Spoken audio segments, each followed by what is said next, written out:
Bryan Fischer here for D1 Ticker with a special edition of Search Insights for you today. I'm joined right now by Dr. Linda Livingstone, the Baylor University president, and of course, the chair of the NCAA Board of Governors. Linda, thank you so much for joining us.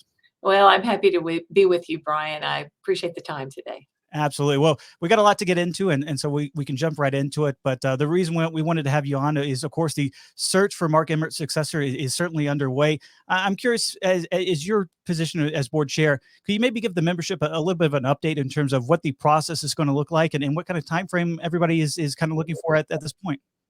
Now, happy to do that. So, the search committee met for the first time just a few weeks ago, and the search firm TurnkeyZRG had prior to that been involved in a lot of listening sessions. They did listening sessions with across the NCAA membership with all different types of groups and individuals to really get feedback on where they thought the challenges and opportunities were, and to really help build a position description. And so that was kind of the first phase. And I think they did like 79 listening sessions with over 300 people. They then did a survey to follow that so we could get beyond the qualitative information that came out of those listening sessions. They could get some more quantitative information. And so that was kind of part of what we reviewed as a search committee at that first meeting. They're also continuing some conversations with some additional groups, kind of subsequent to that as we continue this process, some in higher ed, some in professional sports, some in kind of media and entertainment, again, to get a bit broader perspective from some that aren't quite as intimately involved on a daily basis in kind of the world we live in higher education and collegiate athletics. And so the search committee then met and put together the position description, which has been shared and posted out there. And so we hope everybody's looking at that and thinking about good potential candidates. So that's kind of the stage we're at now. We are now beginning to compile a pool of candidates for the process. We'll be discussing those and reviewing those over the next several months as we move towards identifying semifinalists and then finalists for interviews. And then, our goal is to be done and have somebody named hopefully early in the new year. Of course, we would love to have somebody by the time we get to the convention in January, but we aren't going to have any arbitrary deadlines because we just want to make sure we do this really well, get the right person. And while we want to be efficient, we also want to take the time we need to get a great person in that role to lead us forward. I mean, you're no stranger to hiring executives. You worked with Turnkey a bit earlier in the search to replace Bob Bowlesby, and that landed with Brent Yormark as the new Big 12 commissioner. Has that kind of helped your approach to this process? And even though it might be a different role, you at least have some experience not only working with Turnkey but going through this type of search. Well, I think that's been extremely helpful to me in this process. As you said, I had the experience of working with Turnkey. So you kind of know the players and you know their process, kind of how they work. And we worked well together along with the other two members of the executive committee of the board of the Big 12 through that search, and felt like we obviously ended up with a great candidate. We're thrilled with Commissioner Yormark and what he's doing for the conference.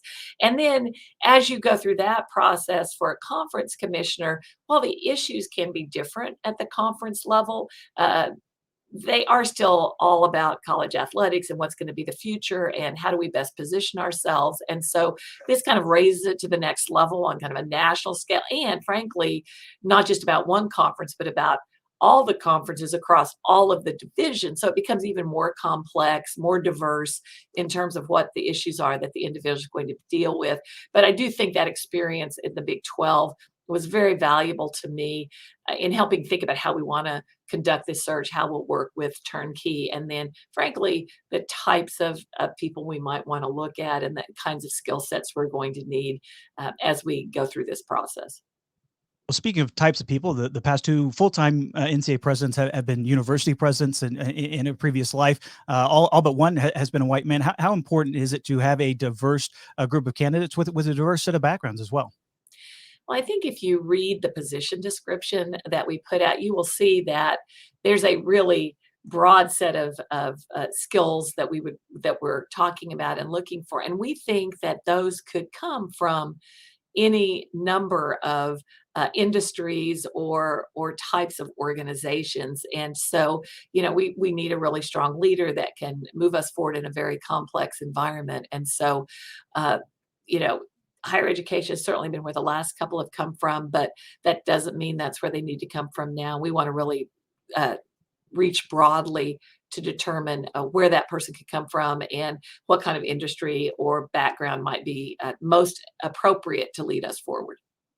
You're a former student athlete, and I'm sure that it kind of colors your perspective in terms of the search a little bit differently. How does that help you approach this position, and really what kind of role will other student athletes have in this process? Mhm. Well, I think being a former student athlete, my husband was also a student athlete. I have a daughter who was a student athlete, and now she's a coach. So I think the fact that you've been so deeply embedded in that part of the world for your whole life, and then that combined with my academic experience, does help me kind of understand, one, the complexities of what's going on in college athletics, how that fits into the academic enterprise. Because at the end of the day, we are academic enterprises, and our athletics programs need to support and expand that. And that's a huge value within the NCAA is the academic element of our student athletes' experiences. And so clearly, the fact that I've had that experience, have family members that have had it, I think gives me a bit of a better sense, maybe a little bit closer to the ground on what's going on within the athletic world. That can be very, very helpful to this process. And now in that lengthy job description, you do list revenue growth and success tied to that. I know the obviously the contract with ESPN is down the road for all the championships beyond men's basketball is coming up probably sooner than everybody expects it to. When you look at kind of revenue growth, are you talking about just media rights, or are you talking about in other areas that this person might have to have expertise in? We think that we will want someone in this position, or frankly, someone who can build a team. It's one person can't do everything that you need to have done in a complex organization like the NCAA. So either themselves have the skill set or build a team around them that can really think more broadly and more creatively about where might there be revenue growth opportunities within the NCAA. Not just with one or two sports, but across sports, not just in one division, but across all of the divisions, and beyond media rights with licensing. And there's so many different ways. If you look at what's going on in pro sports, if you even look at what's going on in some of the collegiate conferences now, and even on our own campuses, where are those opportunities? How do you need to think about that with the NCAA? We clearly have some unique assets in the NCAA that you don't have anywhere else. And how do you best take advantage of those to monetize them in ways that really helps the member schools to accomplish their missions and to support their student athletes? And I think that's the other piece of it is, at the heart and soul of what we do, it's our student athletes. And we need to make sure that we're supporting them in the right ways. We're creating the right environment for them. And then we're allocating our resources in ways that help them to be the most successful they can be, both as athletes, but also as students and as developing young people who are going to contribute to society over the long run. Now, based on that timeline you mentioned earlier, obviously the new president is going to be dealing with a new Congress and another new election cycle after that. You've been active in governmental relations. How important is it to kind of make some headway with the new president in terms of relations, not just with Congress, but kind of beyond that in the broader scope with the government? Well, we absolutely believe that really building those relationships with Congress, certainly at the federal level, but I think there's work at state levels in some cases as well, is going to be really important because we know with the challenges and opportunities facing college athletics, the questions around antitrust, the questions around employment, ongoing opportunities around Title IX, all of which are governed a lot at the federal level, in addition to at the state level. Someone in this role, again, needs to understand that. They need to be able to build those relationships. They need to be able to build a team that can work with those in positions in Congress to really help us navigate all of this in a way that I think retains the integrity of collegiate athletics and finds the best ways we can to support our student athletes as we go forward. There's obviously a lot of legal cases against the NCAA. It's not listed in the job description of requiring a law degree, though I think that would probably be helpful given the number of challenges kind of facing the organization right now. Another EEOC complaint. How much will the new president kind of be tasked with kind of charting a new course legally for the NCAA and dealing with a lot of these issues, especially as they relate to student athletes, possibly or potentially even becoming employees? Well, in any major organization, whether it's our universities, companies, or others, and certainly the NCAA is not immune from that, we have to be very attentive to the legal environment that we're in, the legal risks that we face, and determine how best to navigate those in ways that help us uh, to fulfill our mission as organizations, but to do it in a way that uh, helps. Uh, Gives us, good fiduciary responsibility with our organization, but then also takes care of the people within the organization. For the NCAA, that's not just the employees, it's also our student athletes, the coaches, and others that are involved. So the legal piece of it is going to be critically important going forward for the NCAA, really as it is for any organization. But the individual in this role is going to have to be very attentive to that, is going to have to work well with those folks from a legal perspective, but also, potentially congressional help on some of the issues that might be most valuable to help us navigate some of this going forward. Because many of these issues that we're dealing with, when you talk about employment, antitrust, Title IX, they don't always lead you in the same direction. And they can be at conflict with one another as you're trying to figure out how to create a model for the future of college athletics that uh, is a healthy path forward for our institutions and for our student athletes. It's interesting you mentioned that because, there has been some complaints out there between coaches and ADs about maybe a lack of trust, nationally, and certainly maybe even a lack of leadership. You listed in the job description, visionary servant leader. I'm curious if you can maybe kind of compound that and how important it will be to kind of rebuild trust, not only with the national office and the schools, but really getting everybody kind of on the same page and moving in the same direction, I guess. Yeah.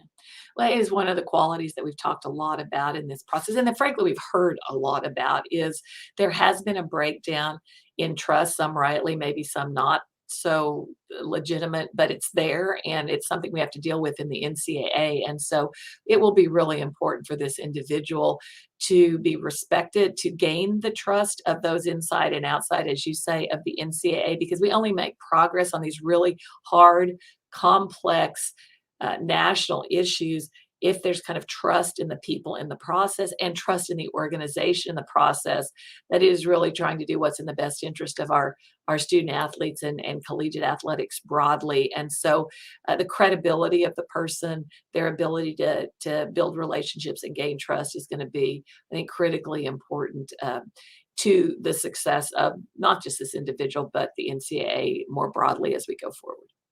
I mean, how much did you guys, as you're going through this process, have even thought broadly about just kind of this role? I know you guys listed it in the description a lot of the things that you're considering, but Mark Emmert's job has changed over the decade plus that he's been in it. It's going to change further, I would imagine, with just all that's going on in college athletics. Is the new person going to have enough power to kind of have some leeway to create some headwinds for the NCAA, or have you guys been thinking about just kind of how the role itself is going to change in the future? Mhm. Well, I think that's an ongoing conversation, particularly as we see what comes out of the Division One Transformation Committee and what ends up residing, whether it's at the NCAA versus at the Division One versus at conferences or at schools. I think that will help shape the thinking about this position. And I do think that as a person in this role builds credibility, builds trust, um, exhibits expertise in areas that really matter, that gives them a lot of influence to get things done and to move the institution forward. And so um, we, I think there's tremendous opportunity for a person coming into this role, especially somebody that wants to take on a big challenge and wants to really make a difference in an area that really matters and matters on a very national scale for uh, tens of thousands of young people in the country and for 1,100 institutions. So there's a lot of people out there that it could be a tremendous opportunity for to make a big difference in an area that can have a huge influence in this country. Well, you bring up the transformation committee. You're of course a member. There are a lot of important work already done on fronts like enforcement and the infractions process. But as somebody told me the other day, now the real work has begun on things like championships access and sports sponsorship. I'm curious if you can maybe give us an update of where we're at on that, and how much will this kind of work be done for the new president to kind of, I guess, put out of mind a little bit. Right. Well, and I was in a conversation earlier this week, and one of the comments I made is I think we have to recognize that transformation in NCAA, not just Division One, but NCAA more broadly, doesn't end when we get through this transformation committee process and the processes that are going on in Division Two and Three as well. I think there's going to have to be ongoing change and transformation in the NCAA in the months and years ahead, sort of even beyond what comes out of the transformation committee. But as you say, there's a lot of work going on now around membership requirements, around kind of student athlete benefit models, around decision making processes, and uh, and the committee's working extremely hard. It's really committed to this work, and I think we'll come back with some really good recommendations as we move towards the end of the year and bring those to the Division One board.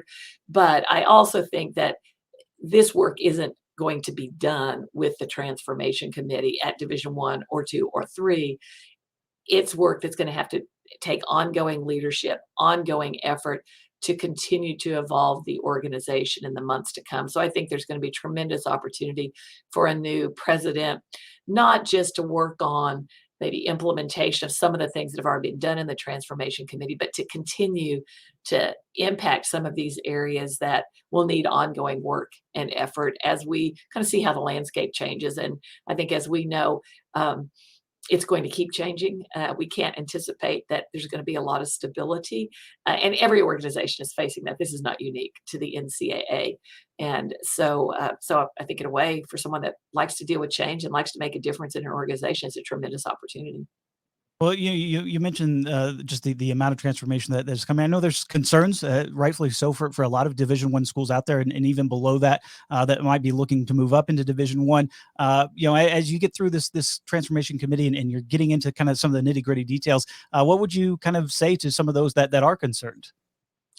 Well, I think there's a deep commitment to ongoing broad participation of student athletes and schools in the NCAA at all levels, and that as these discussions are going on, there's a lot of consideration in recognizing the impact these decisions have on individual schools, on conferences, and one of the best things about college athletics in this country is the diversities of types of institutions and the ways in which they deliver education in college athletics in different ways. So I think there's a great appreciation for that and awareness of that, and trying to figure out what are the models that continues to celebrate that and support that, while addressing some of the challenges that have come up in the last 5, 10, 15 years that we didn't face when we created the structure that we have now. And we haven't come to any conclusions or decisions about any of that, but I certainly understand why there's kind of angst in the system as we go through these discussions about how things need to look going forward. So we're very sensitive to that,